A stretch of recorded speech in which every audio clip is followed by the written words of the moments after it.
BPL থেকে আস্তে আস্তে ন্যাশনাল টিমের দিকে ফেরার চেষ্টা করছিলাম আগেরবার। একটু ন্যাশনাল টিমের দিকেই তাকাই। যে দলটা এখন আছে, যারা খেলছে, যারা বিশ্বকাপে যাওয়ার জন্য এরই মধ্যে নিশ্চয়ই প্রিপেয়ার তারা। এই দলের ম্যাক্সিমাম ক্রিকেটারই কিন্তু আপনাদের সময়ে আপনারা যাদেরকে পিক করেছেন তাদেরই ম্যাক্সিমাম না, আমার মনে হয় পুরো টিমটাই আপনাদের হাত দিয়েই আসা আর কি।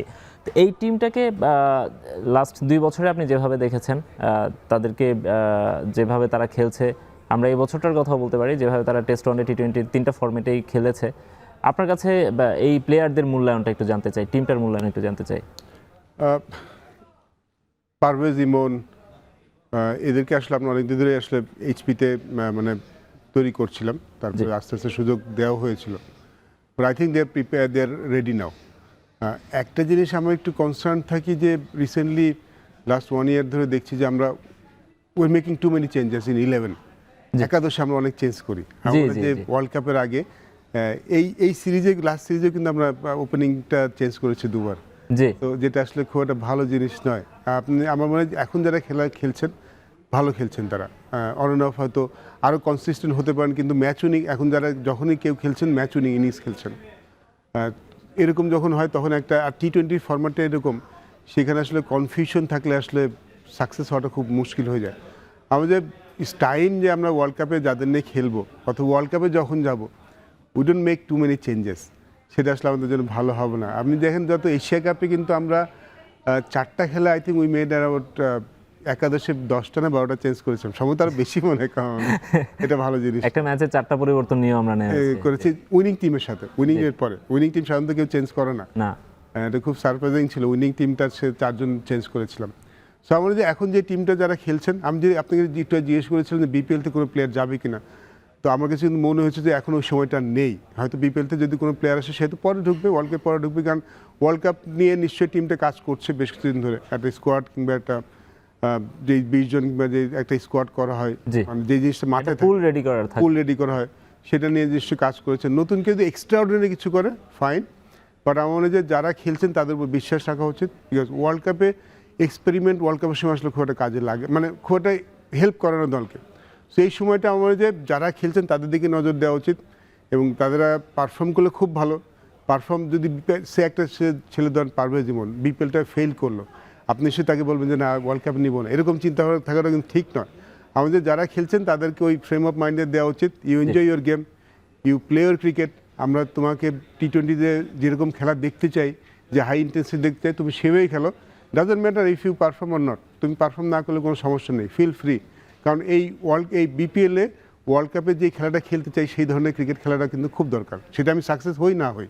আচ্ছা, আপনি যেহেতু ইমনের কথা বারবার বলছিলেন, এই জন্য আমার একটা বেশি আসছে, বিকজ হি ইজ লাইক মানে তামিম। আমরা রিসেন্টলি এদের কাছ থেকে আমরা ভালো পারফর্ম পাচ্ছিলাম। ইমন, তানজিদ তামিমের ওপেনিং পেয়ারটাও বেশ জমছে মনে হচ্ছিল। আবার তানজিদ তামিম আর সাইফ হাসানকে আমরা দেখেছি, তাদের ওপেনিং পেয়ারটাও বেশ জমজমাট মনে হচ্ছিল আর কি, সাকসেস পাচ্ছিল। আপনি কোন জুটিটাকে প্রেফার করবেন? মাই চয়েস, মানে দুইটা জুটি আমার কাছে মনে হয় অন এন্ড অফ ভালোই পারফর্ম করছিল। আমার কাছে মনে হয় যে right hand left hand combination কিন্তু কাজে লাগে অনেক সময়।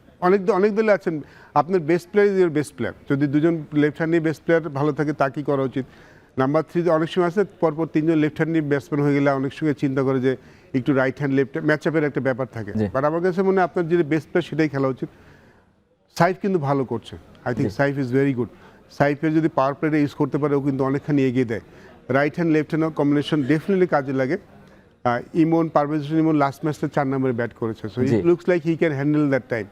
সো আমার কাছে মনে হচ্ছে যদি আমাকে জিজ্ঞেস করেন, আমি হয়তো তানজিদ তামিম এবং সাইফ হাসানকে দিয়ে ওপেন করাবো, এবং তাদেরকে বলে দেবো তারা আমার ওপেনার, যে তারা পারফর্ম করুক না করুক, ওয়ার্ল্ড কাপে দে আর মাই ওপেনার। আমার এই মেসেজটা যাওয়াটা খুব দরকার, বিকজ আমরা কিন্তু এই ওপেনিং পজিশনে বারবার চেঞ্জ করছি। ভালো টিম ওপেনিং পজিশনে খুব বেশি চেঞ্জ করে না। আপনি যদি সলিড ফাউন্ডেশন লাগে, বিকজ টি20 ফরম্যাটে 6 ওভার কিন্তু খুব ইম্পর্টেন্ট, 6 ওভার রিস্ক করাটা খুব ইম্পর্টেন্ট, এবং সেক্ষেত্রে আপনার রিস্ক নিতে হবে। সেই রিস্ক নিতে গেলে আপনার ইউনিট প্রপার প্লেয়ার।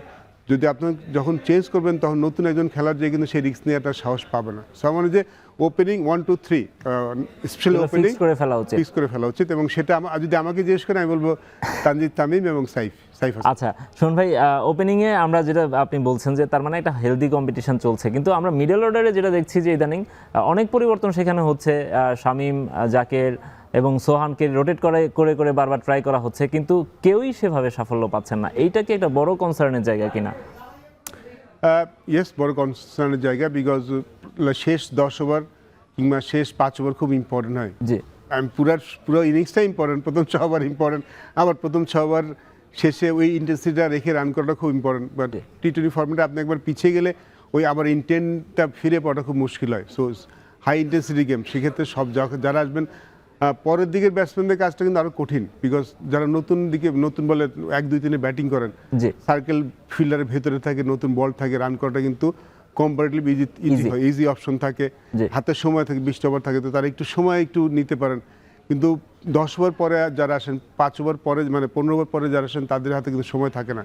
তাদের এসেই তখন স্ট্রাইক রেটটা নিয়ে খেলতে হয়, ওই টিমের স্ট্রাইক রেট কতখানি দরকার সেই হিসাব করে তাদের ব্যাটিংটা করতে হয়।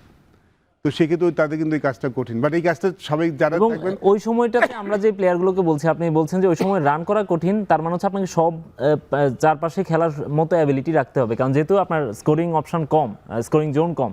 কিন্তু আমরা ওই সময়টাতে যাদেরকে নামাচ্ছি, লাইক জাকের আলী এবং সোহান, দুজনেরই মনে হচ্ছে স্কোরিং জোন খুবই উইক আর কি, তারা এক পাশে খেলতে বেশি পছন্দ করেন। সো এই জায়গাটাতে আমরা কি মানে ঝামেলায় ফেলে দিচ্ছি কিনা আসলে? শামীম কিন্তু যখন শুরু করেছে তেমনই ছিল। শামীমের খেলাও কিন্তু মোস্টলি ছিল কাউ কর্নার এবং ফাইন লেগ দিয়ে র্যাম স্কুল, সেই শটটা লুপ শট যেটা বেশি খেলতেন, জি, তার জোনটা কিন্তু এই দিকেই ছিল। জি, কিন্তু শামীম কিন্তু এখন ইমপ্রুভ করেছেন। আপনি শামীম রিসেন্টলি ব্যাটিং দেন, শামীম কিন্তু এখন কাভার দিয়ে শট মারছে, স্ট্রেট শট মারছে, স্কোয়ার ক্যাট মারছে। So he change his game. আপনি যখন ইন্টারন্যাশনাল ক্রিকেট খেলবেন, আপনাকে নিয়ে কিন্তু যখন একটু খেলে ফেলবেন, একটু সাফল্য পাবেন, আপনি কিন্তু কাজটা শুরু হয়ে অনেক রিড করবে, আপনার উইক পয়েন্টগুলি বের করে ফেলাবে এবং আপনার স্ট্রং পয়েন্টে কিন্তু তখন কি বল করবে না। সো ইটস ভেরি ইম্পর্টেন্ট যে আপনার দুটা জোনই খোলা থাকে। আপনি যে দুজনের কথা বলছেন, জাকির আলী এবং নূর হাসান সোহান, দুজনেই একটু এই ব্যাপারে লেগ সাইডে তারা প্রিফার করে, এই দিকটা তার স্ট্রং জোন। জি, বাট সোহান কিন্তু, আই হ্যাভ সিন সোহান কিন্তু যদি একটু মাথা চিনতে খাটিয়ে ব্যাটিং করে, ও কিন্তু লং অফ এবং কাভার দিয়ে খুব ভালো শট খেলতে পারে। সোর কিন্তু শট হাতে আছে। I have seen him playing this type of shot.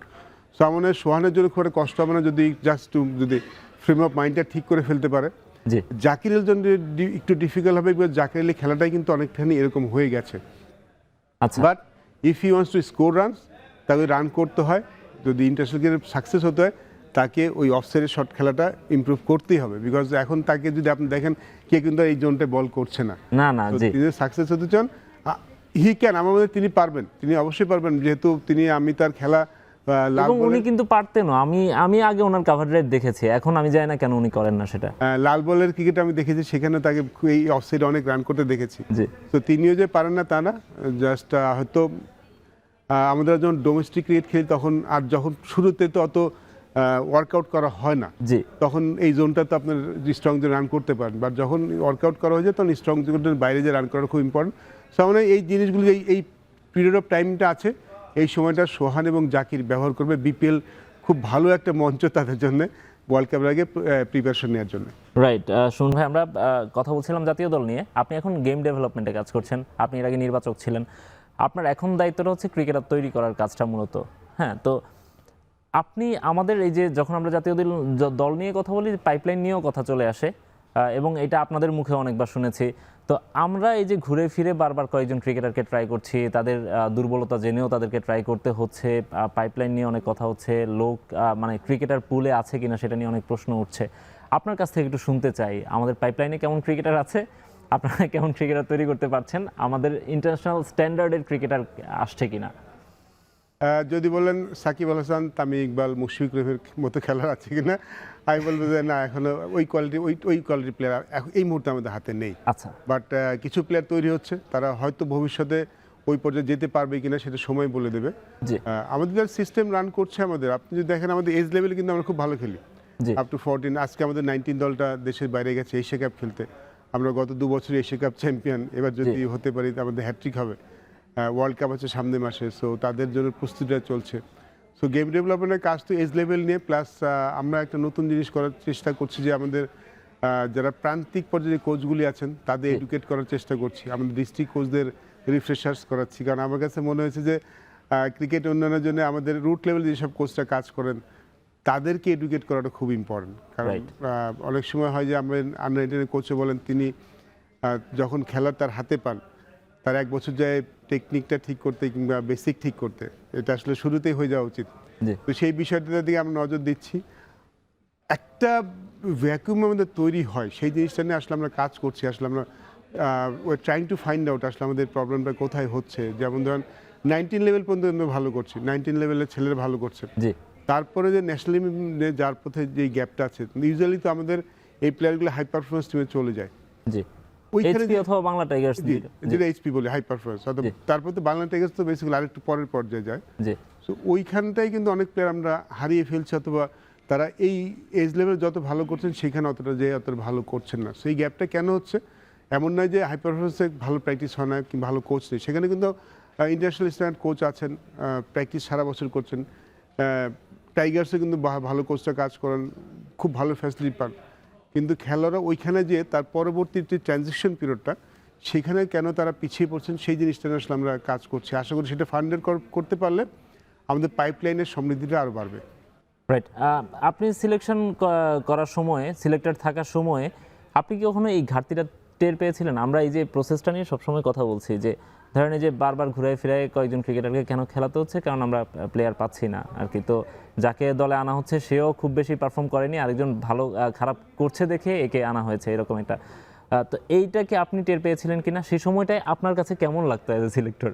না দেখুন, আমি একটা সার্টেন পিরিয়ড অফ টাইমে আসলে আমরা খুব ভালো কমফোর্ট জোনে ছিলাম, যখন আমাদের মুশফিক রহিম, মাহমুদুল্লাহ, সাকিব আল হাসান, তামিম ইকবাল, মাশরাফি বিন মর্তজা এই খেলাগুলো একসাথে খেলেছেন একটা লম্বা সময়, জি এবং তাদের সাথে সৌম্য সরকার, সাব্বির রহমান, নাসির হোসেন, বেশ কিছু খেলোয়াড় ছিলেন। ওই পিরিয়ড অফ টাইমটা কিন্তু আসলে আমাদের পাইপলাইনে করে ভাবতে হয়নি। আচ্ছা এইটার আবার একটা সেটব্যাকও হয়েছে। সেটব্যাকটা কীভাবে হয়েছে? যেন এই পিরিয়ড অফ টাইমটা অন্য খেলার সুযোগ পাননি, because this guys are so good যে তাদেরকে রিপ্লেস করার মতো খেলার মানে যারা ছিলেন তারা আসলে সুযোগ পেতেন না, বিকজ তারা সবসময় পারফর্ম করতেন। জি তো ওই পিরিয়ড অফ টাইমটায় আমরা আবার কিছু খেলার হারিয়ে ফেলেছি। এই সময়টা ওরা যখন এটা অনেক দেশে হয়, এই সময়টাই কি একটা গ্যাপ তৈরি হয়ে গেছে? এই সময়টা আসলে আমাদের একটা গ্যাপটা তৈরি হয়েছে। ওই সময় আমরা যেই জিনিসটা মিস আউট করেছি, যে ফিল করতাম যে ওই সময় আমাদের এ টিমের খেলাগুলির সংখ্যাটা আরও বেশি থাকা উচিত ছিল, তাহলে আমাদের পরবর্তী সেকেন্ড ব্যাচটা তারা নিয়মিত হবে। এই টিমটা তো ইন্টারন্যাশনাল স্ট্যান্ডার্ড যদি বলেন, ঘরোয়া ক্রিকেটটা কিন্তু ইন্টারন্যাশনাল স্ট্যান্ডার্ড না। জি, ঘরোয়া জি, ক্রিকেটটা অবশ্যই না। জি ইন্টারন্যাশনাল স্ট্যান্ডার্ড যদি বলেন তার কাছাকাছি হচ্ছে এই দলের খেলাগুলি।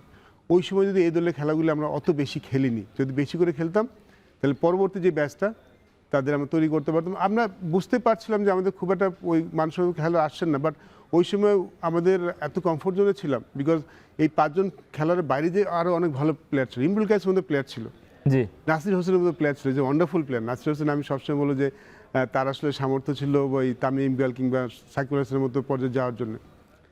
সাবির রহমান ছিল খুব ট্যালেন্টেড প্লেয়ার, সৌম্য সরকার, সৈকতের মতো ক্রিকেটার, মোসাদ্দেক সৈকত, সৌম্য সরকার, জি ওদের তো আসলে এখন লিড করার কথা। জি, ওই সময়টা এই 5 জনের সাথে এইসব প্লেয়ার ছিল, খুব একটা সমস্যা মনে হয়নি।